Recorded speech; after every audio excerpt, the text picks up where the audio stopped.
साथियों नमस्कार। कैसे हैं आप सब? आशा करता हूँ आप सभी अच्छे होंगे। NBS TGT म्यूज़िक का जो पोस्ट है उससे रिगार्डिंग प्रीवियस ईयर के पेपर में जो क्वेश्चन पूछे गए हैं उसमें कौन कौन से क्वेश्चन किस किस टॉपिक से रिलेटेड हैं, वो सारे क्वेश्चन को मैं आज कवर करने वाला हूँ। लगभग 20 क्वेश्चन आज इस वीडियो में कवर करूँगा।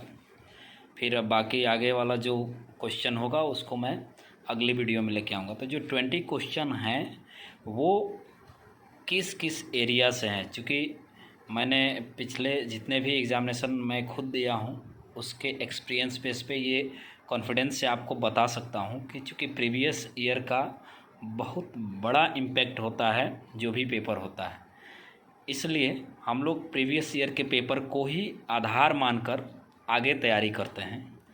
तो प्रीवियस ईयर में जो 20 क्वेश्चन जो थे वो किस किस एरिया से थे उसको मैंने थोड़ा क्लासिफिकेशन करने की कोशिश किया हूँ, जो आपसे मैं शेयर करना चाहता हूँ। अगर हम इस एरिया को कवर करेंगे जो मैं आपको बताने वाला हूँ तो शायद एग्ज़ाम में हमें बहुत बड़ा सपोर्ट मिलेगा इन सारे टॉपिक से। तो सबसे पहला टॉपिक जो मेरा है, सारंग देव द्वारा जो वर्गीकृत चीज़ें हैं, जैसे प्रबंध का वर्गीकृत हुआ है या फिर राग का दसविध राग वर्गीकरण हुआ है, इस सारी चीज़ों का अध्ययन हमें करना पड़ेगा, क्योंकि उससे क्वेश्चन बनता है। 1 या 2 क्वेश्चन आपको मिलेंगे जो सारंग देव से रिलेटेड होंगे। सारंग देव के बारे में जितने भी चीज़ें हैं, आप कभी भी सारंग देव का कोई भी चीज़ हो आप मिस मत करिए, उसको आप पढ़िए। अगर आप चाहें तो इसे नोट करते रहिए, क्योंकि ये आपके लिए काफ़ी हेल्पफुल होने वाला है। आप इसको नोट करते जाइए, मैं बताते जा रहा हूँ। दूसरा नंबर है पलुस्कर एवं भातखंडे प्रणाली, जिसे पलुस्कर जी और भातखंडे जी द्वारा जितने भी चीज़ें बताई गई हैं, वो स्वर चिन्ह हो या फिर स्वर हो या स्वरलिपि हो, उसको भी आपको अच्छे तरह से अध्ययन करना है, क्योंकि उसमें से भी क्वेश्चन आते हैं। तो जितनी भी पलुस्कर जी द्वारा चीज़ें हैं उनको आप तैयार करिए। तीसरा नंबर है राग रागनी का जो समय सिद्धांत है उस पर विशेष ध्यान दीजिए। सारे राग का मेरे हिसाब से अगर चाहे तो आप एक चार्ट प्रिपेयर कर सकते हैं, जिसमें कि राग का वादी समवादी और गायन समय है ना, उसमें कोमल विकृत जैसे भी स्वर लगते हैं उसको आप चार्ट में एक जगह रखेंगे तो आप इजीली याद कर लेंगे।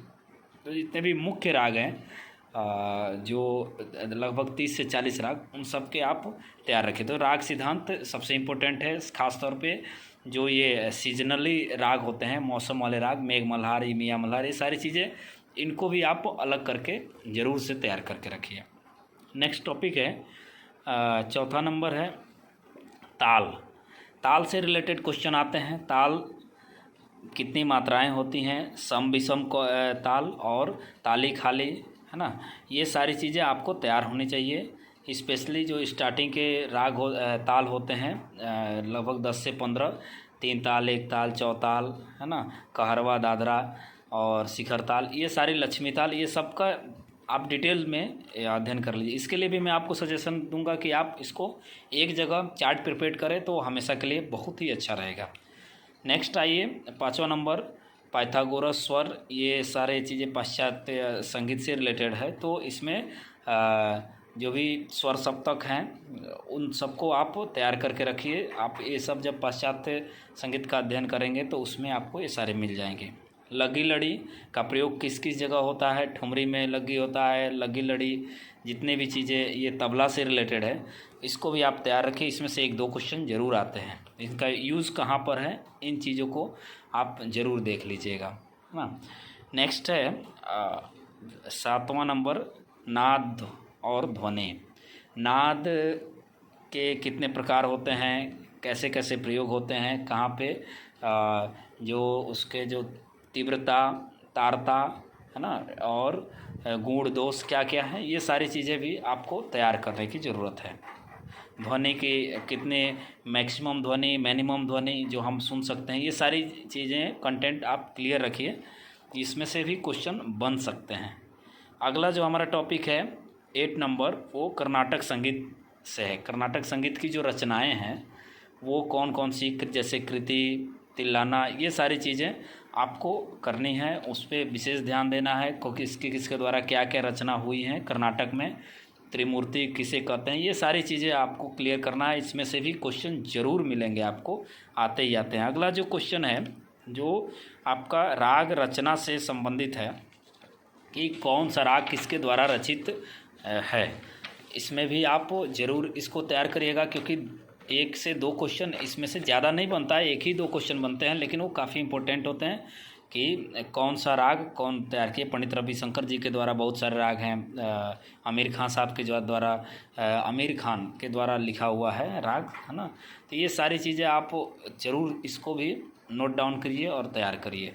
अगला जो हमारा टॉपिक है वो भातखंडे द्वारा स्वर स्थापना, ना। तो भातखंडे जी द्वारा जो ये स्वर की स्थापना की गई 36 पे 7, तो इसे पूछ देगा कि आपका मध्यम कौन से तार पे है, कितनी लंबाई है मध्यम की। फिर ऋषभ की अगर पूछे तो 32 होगा। मध्यम का कोमल गंधार 30 हो जाएगा। तो इस तरह से करके ये पूरी बनी हुई है। तो ये सारी चीज़ें आपको क्लियर करना है ना। अगला जो आपका टॉपिक है,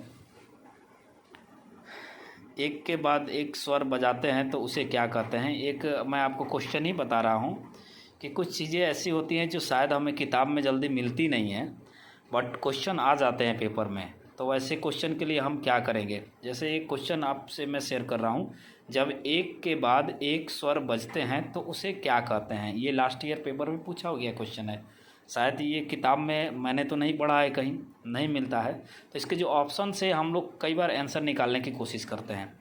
तो स्वर संगति, सहमधुरता और बेसुरापन नहीं होगा। सहमधुरता मैंने कहीं नहीं पढ़ा है। स्वर संगति है, स्वर संगति मुझे पता है, लेकिन उसमें एक के बाद एक स्वर करके बजाने को उसमें आगे पीछे हर तरह से स्वर संगति होता है।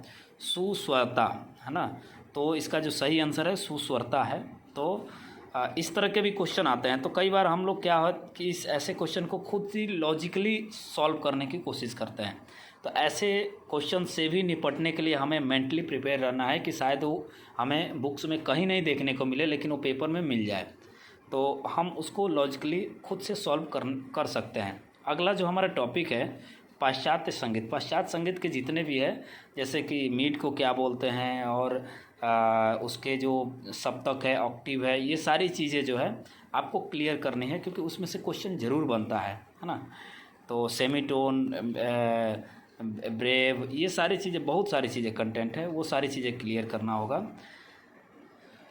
अगला जो टॉपिक है आविर्भाव तिरोभाव, है ना। आविर्भाव किसे कहते हैं, तिरोभाव किसे कहते हैं। जब बंदिश में राग से हट जाते हैं तो उसे क्या बोलते हैं, फिर राग में पुनः आते हैं जब, तो उसे क्या बोलते हैं। तो ये सारी चीज़ें आपको पढ़नी है। बहुत डिफ़िकल्ट नहीं है, बट आपको टाइम देना पड़ेगा, एक एक टॉपिक को कवर करना पड़ेगा। मेरा आपसे बताने का, ये वीडियो बनाने का मोटो यही है कि आप क्या पढ़ रहे हैं वो सबसे ज़्यादा इम्पोर्टेंट है। कितना पढ़ते हैं वो इम्पोर्टेंट नहीं है, आप क्या पढ़ते हैं वो ज़्यादा उसको वैल्यू देना चाहिए। क्योंकि अगर हम कंटेंट पे नहीं पढ़ते हैं, कुछ भी ऐसे दूसरा कुछ पढ़ के टाइम पास कर देते हैं, तो शायद हम एग्ज़ाम क्लियर ना कर पाएँ। इसलिए हमें कंटेंट में रहना बहुत ज़रूरी है। क्या चीज़ आने वाला है, क्या चीज़ हमें पढ़ना चाहिए, ये जानना बहुत ज़रूरी है। तो जब भी मैं भी तैयारी करता था तो सबसे पहले यही करता था कि सबसे पहले हमें क्या पढ़ना है उसकी एक चेकआउट लिस्ट बनाता था। तो अभी आपके लिए मैं ये चेकआउट लिस्ट बना के दे रहा हूँ, आप चाहे इसको नोट डाउन कर लीजिए। अगला जो टॉपिक है देसी संगीत और मार्गी संगीत। तो देसी संगीत क्या है और मार्गी संगीत क्या है, इसकी रचनाएं कैसी है, कितने कितने हैं, किसके द्वारा कितना माना गया है, ये सारी चीज़ें इसमें आप क्लियर रखिए। 15 नंबर है संगीत अकादमी। जो संगीत अकादमी है इंडिया में वो कहाँ पर कौन सा स्थापित है। जैसे भातखंडे संगीत लखनऊ में स्थित है, प्रयाग संगीत समिति इलाहाबाद में, इस तरह से बहुत सारे हैं। प्राचीन कला चंडीगढ़ में। तो इस तरह के बहुत सारे जो संगीत अकादमी है वो कहाँ पर स्थित है, किसके द्वारा स्थित कराई गई, कब कराई गई, और उसके जो प्राचार्य हैं वो कौन कौन थे पुराने जिसने स्थापित करते समय, फिर अभी कौन है। ये सारी चीज़ें शायद आपको, सारी चीज़ें आपको बुक्स में ना मिले तो बहुत सारी चीज़ें इंटरनेट से भी निकाल के हमें पढ़नी पड़ेगी, बट पढ़नी तो पड़ेंगी। ना।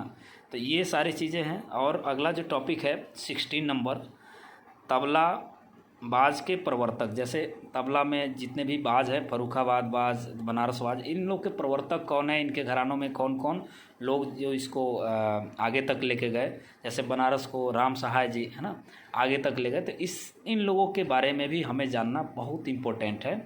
अगला जो है आपका आलाप के भाग। जैसे आलाप में कौन कौन से भाग, स्वर स्थान या फिर और भी चीज़ें जितने भी हैं आलाप से रिलेटेड, उसको हमें करना है। तान को करना है, कितने तान माने गए थे, किसके द्वारा, है ना। और स्वर प्रस्तार कितने होते हैं, ये सारी चीज़ें भी हमें पढ़नी है। ये सारे टॉपिक से 1 2 3 क्वेश्चन ज़रूर बनते हैं। तो पंडित अहोबल द्वारा जो अगला जो है 18 नंबर, पंडित अहोबल द्वारा जो स्वर स्थापना है वो बीना के तार पे कैसे कैसे किया गया, उसके बारे में भी थोड़ा सा पढ़ना होगा। ताल की लयकारियाँ जो 19 नंबर है, लयकारी से 100% क्वेश्चन आता है। लयकारी बहुत ही छोटा टॉपिक है, बट वो कन्फ्यूज़न करने वाला टॉपिक होता है। आड़ कुआड़ बियाड़, है ना। तो ये सारी चीज़ें आपको 100% आएगी, एग्ज़ाम में आना ही आना है। क्योंकि 1 2 क्वेश्चन रहता है, छोटा टॉपिक है, हम कंफ्यूज हो जाते हैं और गलती हो जाती है। तो इस सब चीज़ें, छोटी छोटी चीज़ें हमको गलती नहीं करना है। उसके बाद से एक जो लास्ट है टॉपिक आज का, वो आमिर खान साहब के ऊपर है। अमीर खुसरो जी जो थे, उनसे तो क्वेश्चन बनता ही बनता है, क्योंकि उनके इतने सारे मतलब रचनाएं हैं, इतनी सारी आविष्कार हैं, जिससे कि सितार, तबला, ये सब उन्हीं का देन माना जाता है, तराना उन्हीं का माना जाता है। तो ये, उसके बाद से बहुत सारे राग भी हैं जो कि उनसे पूछे जाते हैं। तो उनकी जीवनी है, जितनी बुक्स में मिले उसको पढ़िए। उसके अलावा भी अगर आप इंटरनेट से सर्च करते हैं तो वहाँ से भी उनकी जीवनी पढ़िए और उसको याद करके रखिए, क्योंकि उसमें से भी ज़रूर क्वेश्चन आता है।